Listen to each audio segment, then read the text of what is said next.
Das war in 2013, da hat der Evangelische Friedhofsverband diesen Teil des ehemaligen Friedhofs in einem Konzeptverfahren ausgeschrieben. Man konnte sich bewerben mit einem Konzept, was man auf diesem Grundstück errichten will. Es war zum damaligen Zeitpunkt ein Parkplatz und wir haben uns auf dieses Grundstück beworben. Das Besondere ist vielleicht, dass es an dieser sehr lauten Landsberger Allee ist und dass wir auch eine denkmalgeschützte Friedhofsmauer mit in das Konzept integrieren mussten. Wir haben dann den Zuschlag für das Grundstück bekommen und haben es dann gemeinsam entwickelt mit einem Projektsteuerer und haben sozusagen die Baugemeinschaft initiiert und nach die Mitglieder zum Projekt geholt.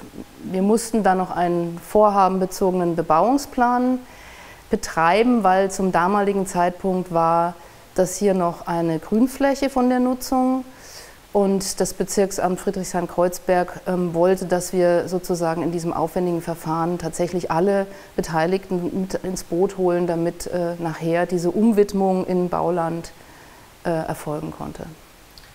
Also es gibt in Berlin den sogenannten Friedhofsentwicklungsplan. Das heißt, wir haben hier innerstädtisch sehr viele große Friedhöfe, die teilweise gar nicht mehr voll bewirtschaftet werden, weil die Menschen eben sich immer kleiner bestatten lassen und sehr viele Flächen quasi ungenutzt sind.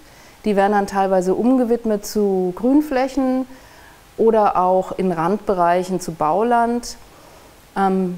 Und in dem Fall war das eben einer dieser Flächen, die zu Bauland umgewidmet werden sollten. Damit finanziert sozusagen der Evangelische Friedhofsverband sich, damit er überhaupt in der Lage ist, diese großen Grünflächen zu bewirtschaften, zu betreiben und auch die Denkmale, die da teilweise mit drauf sind, irgendwelche Grabstätten oder Kapellen, die eben instand gehalten werden müssen.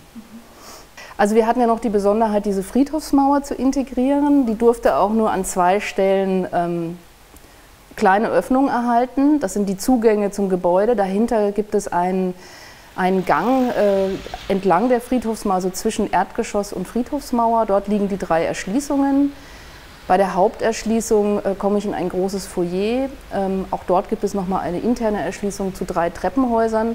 Und alle Wohnungen sind durchgesteckt bzw. nach Süden orientiert. Also es durfte keine Wohnung geben, die nur zur Straße hin orientiert ist, aufgrund des hohen Lärmpegels. Wir finden diese Holzoberflächen dieser industriell gefertigten Wände und Decken sehr faszinierend und wollen die eigentlich im Gebäudeinneren auch womöglich zeigen. Hier haben wir ja Schotten aus Brettsperrholz. Die konnten wir einseitig sichtbar belassen. Auf der anderen Seite mussten wir eine Vorsatzschale aus Gipskarton davor setzen aus Schallschutzgründen, weil es die Wohnungstrennwände sind.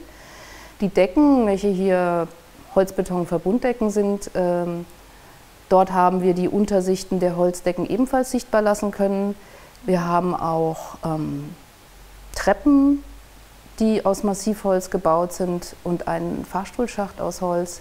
Lediglich die Brandwände und die dreiseitigen Treppenhauswände sind hier in Beton und selbstverständlich das Kellergeschoss. Ja. Also wir haben durchgehend die Holzbauteile auf Abbrand berechnet, das heißt, die Querschnitte entsprechend dicker ausgebildet, sodass erst nach 90 Minuten überhaupt die statische Tragschicht anfängt zu brennen. Und damals war das in der Berliner Bauordnung noch nicht möglich, deswegen haben wir eine Abweichung gestellt, uns auf die Landesbauordnung in Baden-Württemberg bezogen, die damals schon dies zuließ, und so konnten wir das dann auch bei diesem Projekt quasi gemeinsam mit dem Brandschutzplaner und Prüfer hier so als Konzept vorstellen und durchsetzen. Ja, also wir haben vom Tragsystem sind es tragende Wandschotten, die in einem Abstand von 7,20 Meter stehen. Wir haben diesen Abstand, relativ großen Abstand gewählt, damit wir eine hohe Flexibilität in den Gestaltungen der einzelnen Grundrisse der Baugemeinschaftsmitglieder haben. Darüber spannen Holzbeton-Verbunddecken, also quasi parallel zur Fassade, wenn man so will.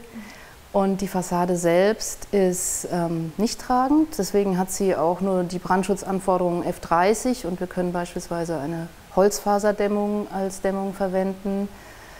Und ja, die Besonderheit zur Straße war natürlich die Schallschutzanforderungen. Also es gab einige Akustikplaner, die meinten, das würde mit einer Holzfassade nicht funktionieren. Wir haben dann aber gemeinsam mit dem Akustikplaner einen Aufbau gewählt, der dann eine gewisse Zweischaligkeit vorsah, wo wir also auch mit einer Holzkonstruktion die hohen Schallschutzanforderungen erfüllen konnten. Also die Lärchenholzfassade, die wir hier gewählt haben, ist unbeschichtet. Wir machen das auch meistens so, die darf verwittern und das ist auch etwas, was wir sozusagen in unserem Konzept oder vielleicht auch in unserem Farbkonzept schon mitdenken, wo wir sagen, okay, diese Vergrauung ist sozusagen der Endzustand. Also wir haben es teilweise ja hier auch ganz unterschiedlich, weil teilweise sind ja die Holzfassaden auch geschützt durch die davor liegenden Loggien, sodass wir da auch ganz unterschiedliche Farben bekommen wahrscheinlich. Also wir haben hier ein KfW 55 Haus, das heißt, wir haben damals auch noch eine Förderung dafür bekommen. Und bei den Holzgebäuden ist es oft so, dass wir den sommerlichen Wärmeschutz schwierig erreichen, weil es einfach so ein leichter Baustoff ist und weil hier trotzdem große Fenster gewünscht waren, haben wir sozusagen hier auch eine Kühlung eingesetzt. Und weil diese passiv erfolgen muss, haben wir Erdwärme hier eingesetzt. Also wir haben hier 100 Meter tiefe Erdsonden gebohrt und beheizen und kühlen dieses Gebäude gleichermaßen über diese Erdsonden. Das läuft über den Fußboden, also es ist eine Fußbodenheizung, die eben im Winter heizt und im Sommer kühlt. Zusätzlich haben wir aber auch noch eine Gastherme, eine kleine, die natürlich ergänzt und auch für das Warmwasser zuständig ist.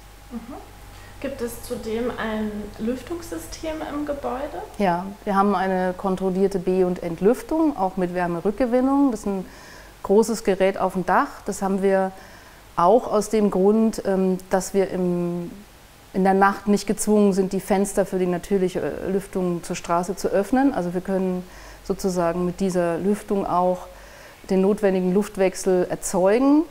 Und natürlich ist sie aber auch energetisch vorteilhaft, weil sie eben ja, die Lüftung über Fenster verringert.